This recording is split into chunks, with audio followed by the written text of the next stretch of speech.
Modi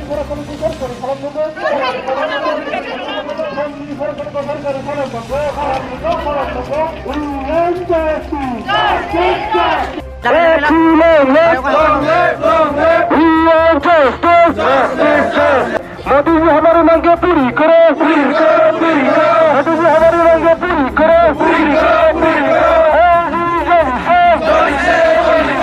all Bodo student union এফচুৰ বিভিন্ন জিলাত আসামৰ বিভিন্ন জিলাৰ আজি চেণ্ট্ৰেল কমিটিৰ নিৰ্দেশ মৰ্মে আজি যোনটো আমাৰ বিটিআৰৰ একৰ্ড যোনটো বিটিআৰ একৰ্ড আছিলে একৰ্ডৰ গোটেই ক্লজবোৰ ইমপ্লিমেণ্টেশ্যন ফুল ফ্ৰিজাৰ ইমপ্লিমেণ্টেশ্যন কৰিবৰ কাৰণে আজি যিহেতু আজি গোটেই জিলাতে অসমৰ গোটেই জিলাতে আমি এই ধৰ্ণা কাৰ্যসূচী লৈছোঁ। কাৰণ আজি বিটিআৰৰ বসবাস কৰা আৰু বিটিআৰৰ বাহিৰত বসবাস কৰা বড়ো জাতিৰ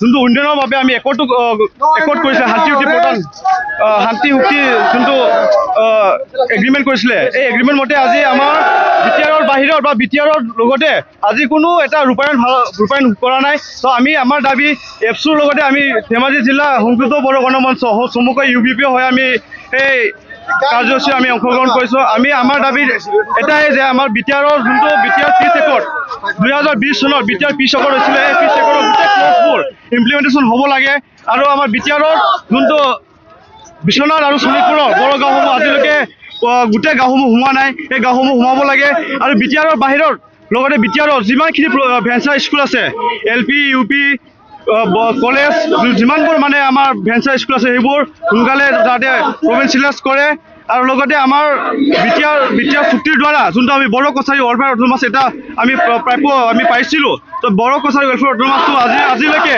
গাঁওসমূহ চিনাক্তকৰণ কৰা নাই, সমষ্টি গঠন কৰা নাই আৰু নিৰ্বাচন পতা নাই। তো আমি আমাৰ দাবী এইটোৱে যে BKWCৰ যোনটো নিৰ্বাচন অতি সোনকালে পাতিব লাগে। লগতে বিটিআৰৰ বসবাস কৰা যিমানখিনি ভেঞ্চাৰ স্কুল আছে সেইবোৰ প্ৰভিঞ্চিয়েলাইজ কৰি দিব লাগে আৰু আমাৰ বিটিআৰৰ যোনটো গোৱালপাৰা আৰু চাউথ কামৰূপ গাঁওসমূহ আজিলৈকে চিনাক্তকৰণ হোৱা নাই সেইবোৰ গাঁওসমূহ গোটেই গাঁওসমূহ চিনাক্তকৰণ কৰি অতি সোনকালে আমাক নিৰ্বাচন পাতি দিব লাগে বুলি আমি ইয়াৰ দ্বাৰা আমি এই ধৰ্ণা কাৰ্যসূচীৰ দ্বাৰা আমি ভাৰত চৰকাৰ আৰু আসাম চৰকাৰক আমি জনাই দিব বিচাৰিছোঁ। আৰু লগতে আমাৰ যিমানখিনি স্পেচিয়েল পেকেজ এটা আমি বিটিআৰ একৰ্ড মতে যোনটো স্পেচিয়েল পেকেজ পাব লাগে সেই স্পেচিয়েল পেকেজটো আজিলৈকে আমি পাবলৈ সক্ষম হোৱা নাই।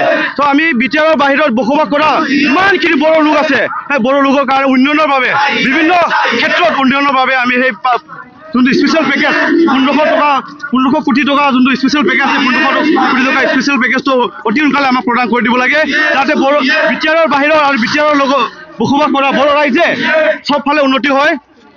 সেইটোৱে মই আমি আজি এই ধৰ্ণা কাৰ্যসূচীৰ মতে আমি আৰু লগতে মই এটা কথা ক'ব বিচাৰিছোঁ আমি যোৱা 18 নৱেম্বৰত আমি গোটেই সংযুক্ত বড়ো গণমঞ্চই ধেমাজি জিলাৰ লগতে গোটেই 22টা জিলা যোনটো আমি এটা ধৰ্ণা কাৰ্যসূচী লৈছিলোঁ। তো এই ধৰ্ণা কাৰ্যসূচী আমি এটা আমাৰ বড়ো ৰাইজৰ বড়ো ইউথছৰ কাৰণে যদি নাগা ৰেজিমেণ্ট এটা আমি গঠন কৰি দিবৰ কাৰণে আমাৰ দাবী এটা জনাই আহিছোঁ। লগতে আমাৰ BKWCৰ যিমানখিনি ইছ্যু আছে সোনকালে যাতে এই ইছ্যুবোৰ সোনকালে সমাধান কৰি মেলি আমাৰ দাবীবোৰ পূৰণ কৰিব লাগে বুলি আমি দাবী জনাইছোঁ। ধন্যবাদ। ইমান ষ্ট্ৰং চৰকাৰে আজিলৈকে আমি আজি বহুতবাৰ আলোচনা কৰিলোঁ। আলোচনাৰ আমাৰ চেণ্ট্ৰেল কমিটি UBPO এফচু বহুতবাৰ আমাৰ আলোচনা হৈছে। আলোচনাৰ মতে সিহঁতে আমাৰ দাবীবোৰ সোনকালে প্ৰদান কৰিম বা সোনকালে ছল্ভ কৰিম বুলি আমাক কথা দি থাকে, কিন্তু আজিলৈকে কথা দিয়া নাই।